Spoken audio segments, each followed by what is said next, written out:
그때에는 많은 어려움이 있을 것이기 때문이다.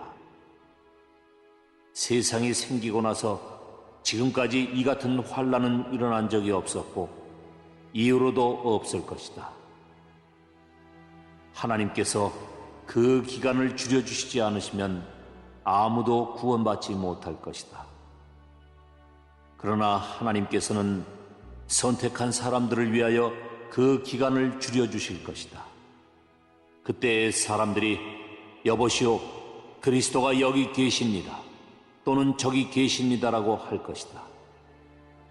그러나 믿지 마라. 거짓 그리스도들과 거짓 예언자들이 일어나서 큰 증거를 내보일 것이고 기적을 일으킬 것이다. 그래서 사람들을 속일 것이다. 그리고 할 수만 있으면 선택하신 사람까지 속일 것이다. 보아라, 내가 미리 너희에게 일러주었다. 그러므로 사람들이 여보시오, 그가 광야에 계십니다라고 말해도 거기에 가지 마라. 여보시오, 그리스도가 골방에 계십니다라고 말해도 믿지 마라. 번개가 동쪽에서 서쪽까지 번쩍이듯이 인자가 오는 것도 이와 같을 것이다. 시체가 있는 곳에는 독수리가 모여들 것이다.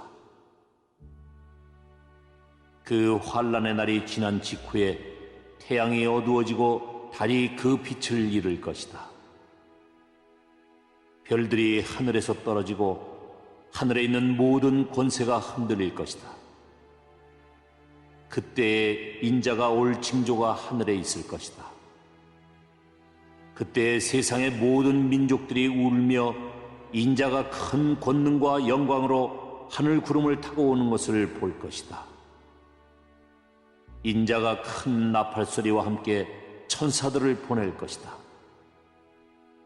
그들은 하늘 이 끝에서 저 끝까지 사방에서 택함받은 백성들을 모을 것이다.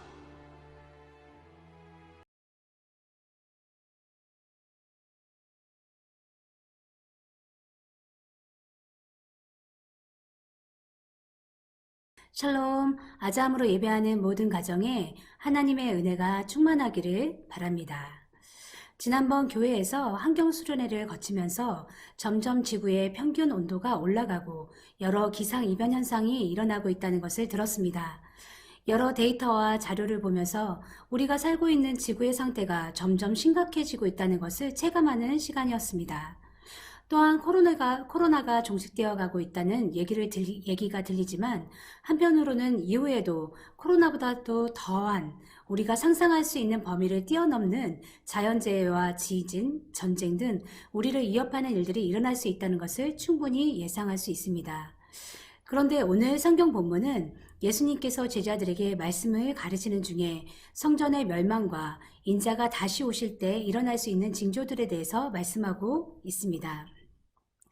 예수님이 말씀하시던 당시에 예수님은 모든 징조와 성전 멸망은 이 세대가 지나가기 전에 이루어지겠다고 약속하셨습니다. 실제로 이 말씀을 전한 지 약 40년 후에 로마가 예루살렘 성전을 공격하고 파괴함으로 이루어졌습니다. 하지만 세상 끝, 주님이 다시 오실 것과 세상을 향한 구원과 심판의 역사가 아직은 남아 있습니다. 인자, 즉 부활하여 하늘로 올라가셨던 예수님이 올라가신 그 모습 그대로 다시 오시겠다고 약속하신 것입니다. 그때에 우리가 꼭 기억해야 할 것이 있습니다. 첫째는 속여도 속지 말라는 것입니다. 오늘 본문 24절 말씀에 의하면 거짓 그리스도들과 거짓 예언자들이 일어나서 큰 증거를 내보일 것이고 기적을 일으킬 것이다. 그래서 사람들을 속일 것이다. 그리고 할 수만 있으면 선택하신 사람까지 속일 것이다. 성전이 멸망하고 인자가 올 때쯤에는 이곳저곳에서 예수 그리스도가 나타났다는 그리고 보았다는 고 말하는 사람들이 속속들이 생겨날 것입니다. 예수님이 여기 있습니다. 예수님이 저기 있습니다. 하며 사람들은 끊임없이 혼란스럽게 거짓을 퍼뜨리기도 합니다. 그 말을 듣고 있다 보면 그 말이 그럴듯하게 들리고 맞는 것 같아 혹할 수 있는 상황이 되고 맙니다. 그러나 그 말에 속아서는 안 됩니다. 그럴듯한 속임은 믿음이 있고 오랫동안 신앙생활을 잘하고 있는 사람일지라도 속아 넘어갈 수 있습니다. 그만큼 속기 쉽고 혼란스러운 때가 이때인 것입니다. 지금까지도 우리가 들어왔던 많은 이단 종파들이 생겨나고 사라지고 또 아직도 있는 곳도 있습니다. 마치 예수님이 재림하신 것처럼 사람을 신격화하고 예수님인 것처럼 성경을 비틀어서 가르치기도 합니다. 그러기에 우리가 더 깨어서 하나님의 말씀을 분별해야 하는 이유입니다. 메시아가 여기 있다 하며 스스로를 메시아라고 칭하고 일어나는 거짓 선지자들이 있습니다. 그들은 갖가지 놀라운 기적을 베푸며 나타날 수도 있습니다. 그러나 그렇게 속이는 것들에 넘어가서는 안 될 것입니다. 둘째로 또 기억해야 할 것은 예수님의 오심은 누구나 알 수 있게 오신다는 사실입니다. 오히려 예수님이 오심을 누가 가르쳐줘야 알 수 있는 것이 아닙니다. 낮에 태양이 뜨면 당연히 밤이 아닌 낮이라고 알 수 있듯이 예수님이 다시 오심도 이와 같습니다. 예수님이 오신 것은 누가 말해주지 않더라도 알 수 있도록 모두 알아차릴 수 있게 오신다는 사실입니다. 오늘 27절 말씀, 번개가 동쪽에서 서쪽까지 번쩍이듯이 인자가 오는 것도 이와 같을 것이다. 서로 많은 사람들이 메시아가 오실 것이라고 기대하는 광야에 메시아가 나타났다고 하더라도 그 말에 속지 마시기 바랍니다. 또한 내적이고 아주 은밀한 곳인 골방에 그리스도가 계시다라고 하더라도 그 말에 넘어가서는 안 됩니다. 예수님은 그렇게 은밀하게나 몇몇 사람에게만 한정적으로 알 수 있는 범위에서 오시지 않습니다. 누가 설명하지 않아도 알 수 있게 오시는 분이 메시아인 것입니다. 마지막 때가 가까워질수록 여러 이병과 증상들이 나타나기에 바로 서 있지 않으면 미혹하는 사람들에게 넘어가기 쉬운 때가 이때입니다. 그렇게 우리는 나부끼는 나뭇잎처럼 이리 흔들 저리 흔들 하며 나부끼는 것이 아니라 마음의 중심을 잘 잡고 있어야 할 것입니다.